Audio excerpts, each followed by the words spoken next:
their verdict on. In the back there?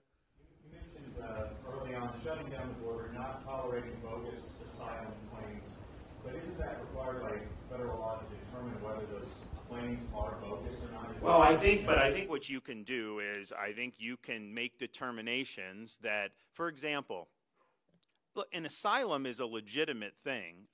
It's not like you should have no asylum.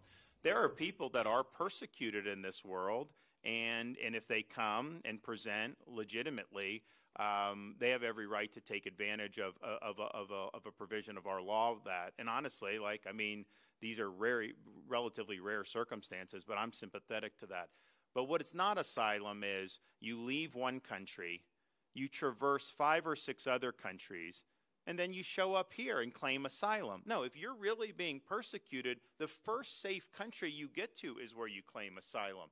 That's how it works. So you absolutely could say something to the effect of, you know, you're denied if you've had an opportunity to be in another country. You can say you can only do it at a port of entry. There's definitely things you could do, I think, that would really, really kneecap this problem. And of course, remain in Mexico, you present, okay, we'll adjudicate it, but you don't get entry into the United States, because I think the incentive is, why would you want to even go through the legal process? Because you come across the border, you're guaranteed to stay. They give you a sheet of paper and they say you can come back in however many years to get a hearing. So they get released into the interior of our country. That is a terrible, terrible incentive. If you even just did remain in Mexico, that's a huge disincentive to come, because you're going to lose your asylum if you're an economic migrant, as you should lose if you're an economic migrant. So why would you just want to wait there in Mexico knowing you're never going to get into the United States? It'd be a very effective policy to be able to do that. Now, having said that, so I think you can do all of that, I do think that this should be reevaluated in terms of the statutes.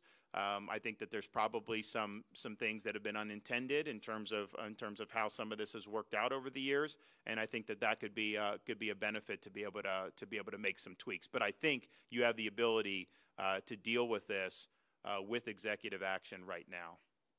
Yes, ma'am.